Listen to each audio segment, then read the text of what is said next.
Каква църква. Ако съм чул, че ходиш на църква, да знаеш, идвам от църквата и през всички ще те кръвна, ще те застреля. Стига ще ме излагам. И нали писано на жени, покорявайте се на мъжете си. Ама ти не се отнася. Тая е заповедта, в този случай не се отнася, ама ни хайде, нали, жената трябва да се покорява. И жената идваше една седмица, 2 седмици на църква. И един ден идва нейната комшика, Атанаска, и вика: Марике, айде да отидем на църква, ма. Днес ще имаме гостини, защото един млад проповедник, който ще проповядва Божието Слово. Ела да отидем да чуем това, което Господ има да ни каже. Обаче тя се спомнила.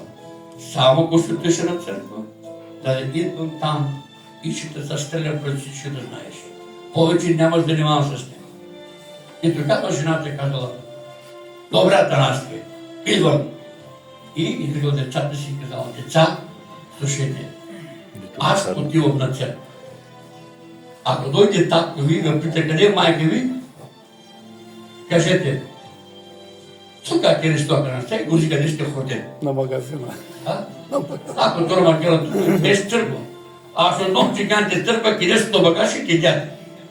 Обаче тя са ки църква, това на най-кери. Сука, къде са ходили. Ти магазина? Те няма ходят от чиганите църква, Ти магазина? Ти магазина? Маренски газ, тя да пазарява, тя си комши. Стакът ти най-кери тумарата, дески чикъмки църква, нали черно сука кери тумарата. А кери чикъмки магазина, кака ти лица дяшва някой. Обаче тя каза: деца е бази. Ако дойде баща ви и попита къде е майка ви, кажете му: майка отиде на църква. Добре. И отишла жената на църква и по едно време се връща мъж и казва: деца, къде е майка ви, защо сте си ми? Ами, татко, мама отиде на църква. На църква ли? Значи няма да слуша моето бебе, ме мусли, шум или порумисли, ма? Май порумавия си. Нака сте си по терас, нака киръсто да караме. И дошъл, взема пистолета, дърдил като: деца, аз отивам на църква за майка. Да знаете, че двамата няма да се върне. Един не се върне. Или ще върне тя, или ще върна аз, но никога двамата. И той отиша с твърдото решение да убие. Отишъл на църква и на вратата го посреща един разбирател и точно зад вратата има само един празен стол. Всичко било пълно от църквата. И казал: седи, ето тук и слушай. И младият проповедник, проповядател говорил и изведнъж изпълни със Святия Дух, през време на проповедта казал: ти, който стоиш зад вратата, премахни злото от твоето сърце. Алелуя. И като чул тези думи, казал: ау, како пастирски да гясна кердаска е на мокала ки църква, о, моле, само те ми ти църква, слага лоса, лала ко телес направо. Тама излага. Още повече се вълнува. Проповедника, проповядател, говорил, втори път казал: ти, който стоиш за вратата, премахни злото от твоето сърце. Още повече контрол. Трети път Господ пак го така.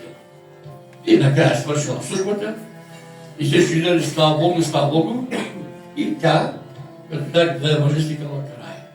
Той е хванал под ръка и казал: айде, жена, тръгваме си. Обаче не е тръгнал по пътя за вкъщи, а е тръгнал по пътя към драките в храсти там. И стигала жената: край, свършено сме. Сега вече ще го убие. И човекът спрял, каза: слушай, жена, аз какво ти казах? Да не ме излагаш на църква сега. Последно да питам. Избираш или твоя Господ, или мен. Един глас започнал да говори. Казал: избери мъжа си. И пак ще давам Господа. Ама къде ти се отказваш от Господа, ще имаш 2 деца? Кой ще ги гледа като уби? А река песка върномна, те ходи касите, па кой каже ще пески. Откажи се.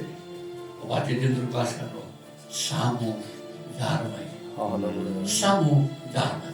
В нея борба. Изкуши той да избере И накрая каза, мъжо, Избирам. от тебе се отказвам, но от мой Господ не Алелуя. се отказвам. И тъй като чул тези думи, и казал, жена, каква е тая твоята вяра? Заради един Исус си готова да се отречеш от мен, да се отречеш от децата си, от семейството си. Слушай, искам да ти кажа нещо. Твой Исус, който ти вярваш, и си готова да пренебрежи всичко, ще може ли да приеме и мен? Да Алелуя. дойда и аз да се променя и да бъда като тя. И жената казала, да, мой Господ може всичко е там. Но траките, той седна на колене и тя се молила Господ да го приеме и Господ да го благослови. Радости, фаналица за ръце са терне и твър, тя жена. Обаче той да го вижда охрудение. Или ме, или ти дай. Дой жени накава ме. Отивате двама. Отварят вратата и гледат чудо. Чудо, на което не се съдува. Отварят вратата и гледат двете деца, момичето и момченцето, седне на колене, държат си ръка и слушат молитвата им. Те се молят, Господи, ние не искаме мама да се върне сама. Ние не искаме и татко да се върне сам. Искаме двамата заедно да се върнат. Халелуя, слава на Господа. И Господ чу техните молитви. Бог да ви благослови. Вижте, Бог говори и чрез проповедта. Не казва, манги конушакана, мере барате шила кадале бара.